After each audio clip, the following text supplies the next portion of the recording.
ribs. You can actually do this with St. Louis style ribs as well. When you're shopping for ribs, you want to make sure they have some meat on the bone. You don't want to get any skinny racks of ribs. I got lucky and the butcher actually removed the membrane for me, but if not, you're going to have to remove that yourself. A paper towel helps you grip and remove that nice and easy. You also want to take some kitchen scissors or a sharp knife and trim these up.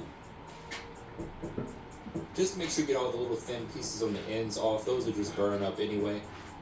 So you want to make these nice and pretty. As always, guys, specific measurements and ingredients can be found in the description box below. Now, since we're doing these in the oven and not on the smoker, we're going to add a little bit of artificial smoke flavor. This is optional. Some people may or may not like liquid smoke. I think that it does add a little bit of smokiness to the ribs, and it helps them out a little bit since we're doing them in the oven today. So I'm going to apply a very light amount of liquid smoke to the back of these and rub that in, and then we're going down with some yellow mustard. The mustard's not there for flavor, it's there to act as a binder. That way the seasoning of the rub really sticks to the ribs and creates that bark that we all love on the ribs. So rub in a nice thin layer of yellow mustard.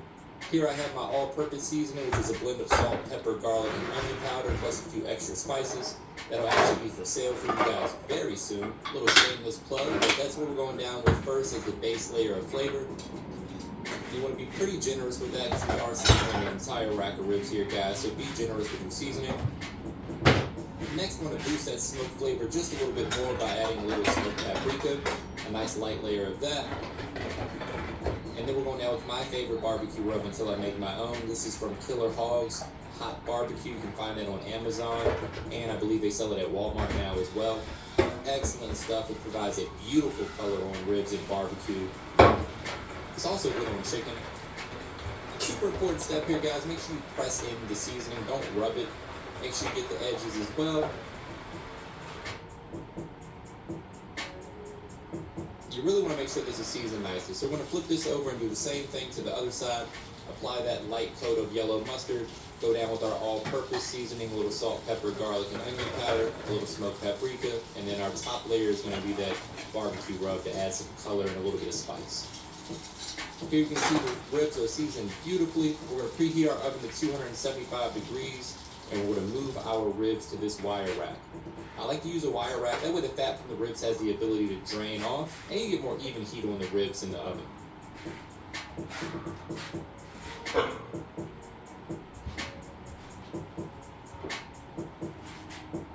Looking good. This is how we're looking after about 2 hours. Before you wrap the ribs in foil, you want to touch them and you kind of rub your finger on them to see if the seasoning is sticking. That way you know the bark is developing. After about 2.5 to 3 hours in the oven unwrapped, we're going to wrap these in foil. So lay out 2 thick layers of aluminum foil, and then we're going down with some honey and some brown sugar. Super healthy recipe, guys. This is definitely going to help you with your summer body goals. As if it wasn't healthy enough, we're also going to add 4 tablespoons of butter to the party. And then we're going to lay the ribs bone side up. And this step is super important, guys, because wrapping them in foil is going to allow the ribs to get nice and tender. So if you like fall off the bone ribs, you want to wrap them in foil and leave them in the foil for about 2 hours. We're going down with another coat of honey and brown sugar. Oh my goodness, this is going to be good. Let me know in the comments what your favorite barbecue food is. We're going to be doing a lot of these recipes heading into the summer. Alright, so now we want to wrap this up like a Christmas present. And you're going to need some sort of liquid to help steam the ribs. Now, steaming them in this aluminum foil is what's going to help tenderize these baby back ribs. So you can use beer, you can use chicken stock, you can use different fruit juices like apple juice or pineapple juice. Today I'm going with some beer because I'm a bit of an alcoholic, don't judge me. Just need a little bit, probably a 1/4 cup or so of liquid, and then we're going to wrap these very tightly in the aluminum foil to allow them to steam and tenderize. Once they're wrapped up nice and tight, they're going back in the oven for another 2 hours, and we'll check on them in just a minute. Say it with me, guys, looking good. There we go, that's a little pork present. Back onto that wire rack, and then back into the oven. Once we enter the home stretch, you only got about 15 minutes left in the oven. We're going to warm up our barbecue sauce. This step is important as well because you don't want to put cold barbecue sauce on hot ribs. So you want to warm the sauce. My favorite sauce is Blues Hog, which I just showed you, but you can use whatever your favorite barbecue sauce is for these. After they're nice and tender, remove them from the foil, place them back on that wire rack, and then we're going to brush on this delicious barbecue sauce. Brace yourself for some money shots, guys. This is food porn paradise right here. Oh my goodness. I am ready for a cookout. Look at that.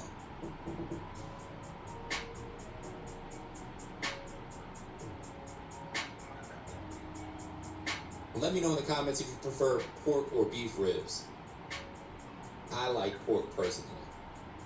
Alright, so once that barbecue sauce is applied beautifully, we're going to pop that back in the oven for about 15 minutes until the barbecue sauce caramelizes like you see right here.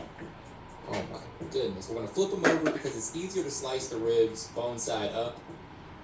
And then we're going to add another layer of that barbecue sauce to the bone side. Brush that on evenly. And it's time to slice these bad boys up. Get us a money shot and a taste test. Look at that. Look at this beautiful knife by Dow Strong. This is a slicer. You guys can pick this up at dowstrong.com. Use the code Mr. Make It Happen at checkout and save yourself 10%. And that, my friends, is a juicy baby back rib. This just screams cookout season to me. Let me know in the comments what side dish you would pair with this. Nice and juicy. I can't wait to get in there and taste this. Brace yourself for a trademark money shot. You know I gotta try me one. Moment of truth. Oh man, those are good. You guys have got to give this recipe a try. And that, my friends, is my recipe for baby back ribs in the oven. I hope you enjoyed it. If you did, give me a thumbs up. Make sure you hit that bell to enable notifications and that subscribe button. And as always, thank you for your support.